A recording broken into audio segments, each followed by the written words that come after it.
Hello everyone. आज हम सुनेंगे एक बहुत ही अच्छी हिंदी कहानी और इस हिंदी कहानी का नाम है सच्ची मित्रता। ये सच्ची मित्रता है कृष्ण जी और सुदामा की मित्रता के बारे में। श्री कृष्ण और सुदामा की मित्रता की कहानी हमें सच्चे मित्र की पहचान कराती है। मित्र की दुर्बल दशा यानी दुखी स्थिति को देखकर श्री कृष्ण की आंख में आंसू आ गए। उन्होंने बिना मांगे चुपचाप सुदामा को सुख के यानी खुश रहने के सारे साधन दे दिए। अब ये कहानी कैसे शुरू होती है? तो सबसे पहले ये दृश्य या सीन है द्वारकापुरी में श्री कृष्ण का एक विशाल बहुत बड़ा सा भव्य राजमहल है और श्री कृष्ण सिंहासन पर विराजमान है, मतलब श्री कृष्ण सिंहासन पर बैठे हैं। और तभी क्या होता है,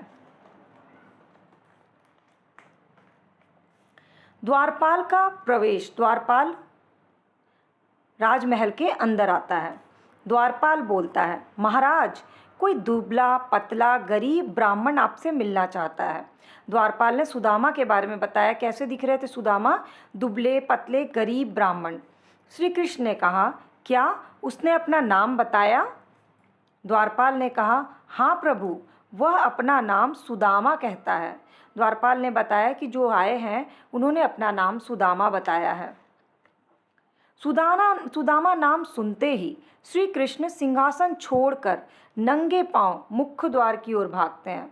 अपने मित्र का नाम सुनते ही श्री कृष्ण भगवान नंगे पैर ही सिंहासन छोड़ के भागते हैं। श्री कृष्ण, सुदामा सुदामा आओ मित्र आओ। श्री कृष्ण कहते हैं, सुदामा आओ।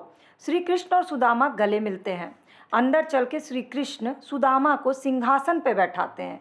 खुद सिंहासन पे नहीं बैठते बल्कि अपने मित्र सुदामा को सिंहासन पे बैठाते हैं और स्वयं खुद सामने नीचे बैठते हैं और खुद नीचे बैठ जाते हैं।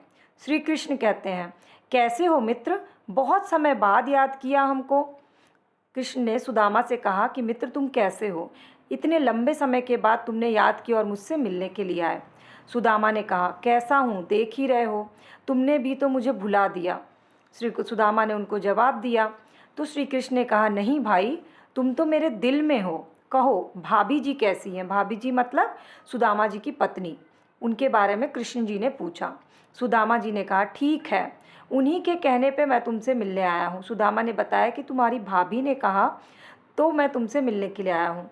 सुदामा के कांटों भरे फटे नंगे पैर देखकर श्री कृष्ण की आंखें डबडबा गईं। सुदामा जी नंगे पैर आए थे, उनके पैर में पूरे कांटे चुभे हुए थे। ये स्थिति देखकर कृष्ण जी की आंखों में आंसू आ गया। श्री कृष्ण बोले, हाय मित्र। दर्द से करा कि कृष्ण जी बोले, हाय मित्र, तुम इतनी दूर नंगे पांव चल कर आए हो, तुमने बहुत कष्ट उठाया। कष्ट मतलब बहुत दुख उठाया। सुदामा जी ने कहा, जिंदगी में कहीं कांटे हैं कहीं फूल भी हैं, हमको सब सहने की आदत हो गई है। तो श्री कृष्ण ने कहा, भाभी जी ने हमारे लिए अवश्य कुछ दिया होगा, लाओ कहाँ छिपाया है? सुदामा जी ने कहा, चावलों की पोटली को बगल में छिपाते हुए, नहीं नहीं कुछ नहीं।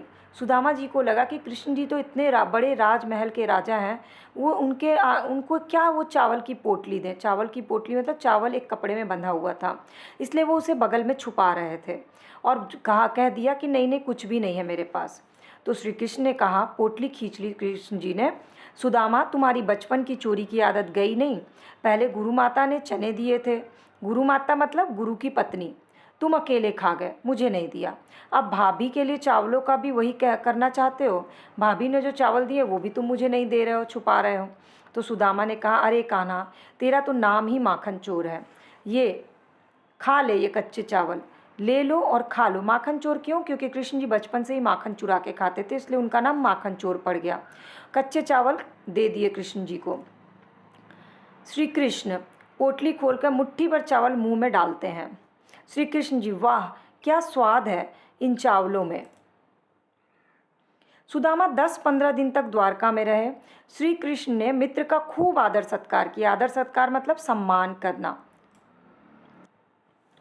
सुदामा, मित्र अब मुझे चलना चाहिए, पंडिताइन अकेली है। पंडिताइन पंडित की पत्नी को पंडिताइन कहा जाता है और सुदामा क्या थे? ब्राह्मण थे। ना जाने कैसी होगी। श्री कृष्ण बोले, भाई कुछ दिन और रुक जाते, फिर जैसी आपकी इच्छा। सुदामा, अपने गांव लौट आए। अरे मेरी झोपड़ी कहाँ गई? सुदामा जी को अपनी झोपड़ी नहीं दिखी। उसे उजाड़ कर यह महल किसने बनवा दिया? हाय मेरी वह बेचारी पंडिताइन कहाँ भटकती होगी? वो अपनी पत्नी को खोजने लगे। सुदामा की पत्नी कीमती वस्त्र और गहनों से सजी महल के दरवाजे पर खड़ी है। ये देखिए, पत्नी, आइए स्वामी, ये महल अपना ही है। श्री कृष्ण ने अपने प्रिय मित्र को महल, अन्न मतलब अनाज, धन और सुख के सारे साधन चुपचाप दे दिए। मित्र हो तो ऐसा। श्री कृष्ण और सुदामा की मित्रता की कहानी हमेशा याद की जाती है। इस कहानी को लिखा है रामचंद्र द्विवेदी ने। अब कुछ सवाल भी पूछे गए हैं कहानी के बाद, वो मैं आपको बताती हूँ। श्री कृष्ण का राजमहल कहाँ था? श्री कृष्ण का राजमहल द्वारका में था। चावलों की पोटली किसने भेजी थी? चावलों की पोटली सुदामा की पत्नी ने भेजी थी। सुदामा द्वारका में कितने दिन रहे? सुदामा द्वारका में 15 दिन रहे। द्वारपाल ने श्री कृष्ण को सुदामा का क्या परिचय दिया?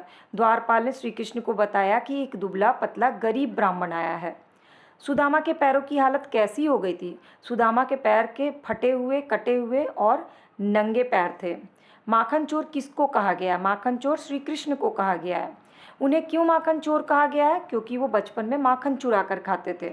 श्री कृष्ण ने सुदामा को क्या क्या दिया? श्री कृष्ण ने सुदामा को महल, अनाज, धन और सुख के सारे साधन दिए।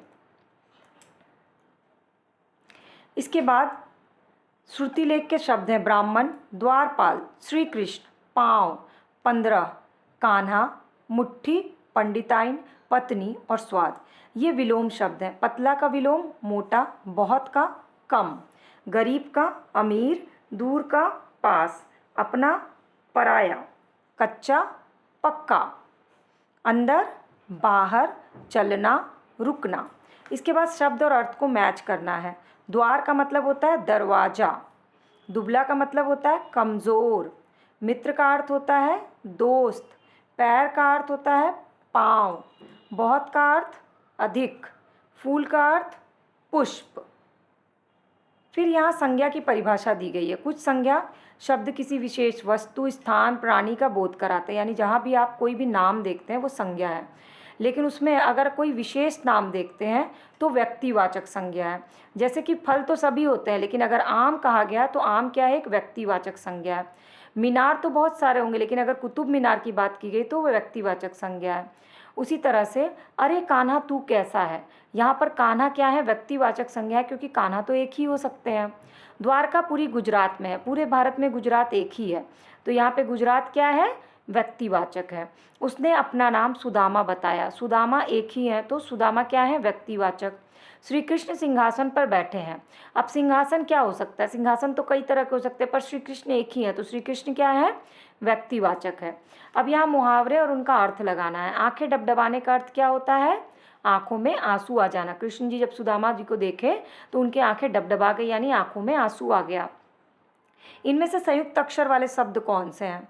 संयुक्त अक्षर कृष्ण, इसमें 2 क पर री की मात्रा क्री, ठीक है, तो ये संयुक्त अक्षर है। इनमें शुद्ध शब्द कौन सा है? कहानी, कहानी, कहानी, तो ये क्या है? सही लिखा हुआ है कहानी।